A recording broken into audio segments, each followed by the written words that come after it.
Hello, and welcome back to my channel. I am so excited that you are here. Today we're gonna speak about 5 ways to take better Instagram photos. It's gonna be super much fun, so stay tuned. So the first tip, and that's actually one of my favorites, is to take photos in better lighting. I think lighting is something that's so underestimated when taking photos when you're not a photographer, because then you obviously know. Like a photo can really, lighting can really make or break a photo. A lot of times I see Instagram profiles and the photos aren't that inviting, and I always just think to myself, they would be so much better already if they would just be in good lighting. To make this very clear to you, I recorded some examples, so I don't know where I'm doing this, but here we go. This is me in a very random location of my office. This is me in another random location of my office. This is me in another location in my office, and you see the light is really bad here. So let's turn. This is me standing behind a window in my office, and see, the lighting is so much better. So this is really good lighting, and I think this proves that you don't need any fancy equipment to have good light to take your photos in. Just find a window, stand in front of it, behind it, whatever you want to call it, and take your photos there. This will already step up your photo game insanely. My next tip is to include GIFs from the Instagram sticker option in the stories. You're basically just gonna copy your photo, but let me just show it to you. So you're just gonna take your photo and put it in the story, and then you're gonna go onto the Giphy section and you're gonna pick something, and I picked "You Are Enough" because you are, and you just put it in there, and then you're gonna save it, and then you're gonna just cancel the thing, and you're just gonna create a normal post out of it, like so.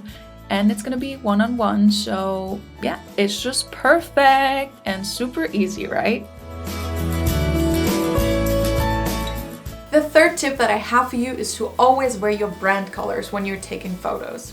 If you don't have brand colors yet, figure those out for yourself and then wear that color or those colors for when you're taking photos. By wearing your brand colors, you're not only going to brand your photos, but you're also going to have a much easier time to create a beautiful feed because everything will kind of be aligned. The next tip that I have for you is to hire a photographer. Now this might seem a bit next level to you, but it is totally worth the investment because you're going to have content not just for a couple of days, but you might use it for a month, you can use it on your website, and there are just tons of ways that you can use the photo, and it's one day of work and you get so many amazing photos. Just find a good photographer and take a day and just shoot, and you have lots of beautiful professional looking content.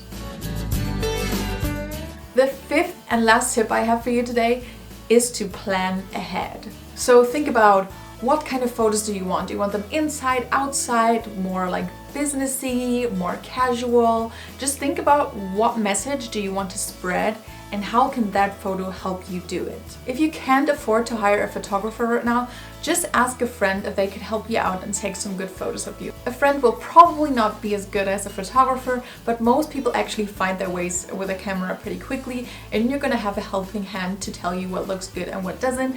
And of course, after watching this video, you're gonna know so much more, and with the right plan, etc., you're gonna be so much better already. It doesn't matter if you shoot with a photographer or if you're just shooting by yourself or with a friend. The important thing is that you plan ahead and you figure out what you actually want to have in those photos, what you want them to say, because that way you're gonna have such an easier time to actually make those photos. I love Pinterest for planning my shootings, because there I can just over time save some photo ideas that I really like, and then if I want to do a specific thing, I can just start a new folder and put all of the ideas that I like in there. It's basically like a mini vision board for your photo shoot. How awesome is that?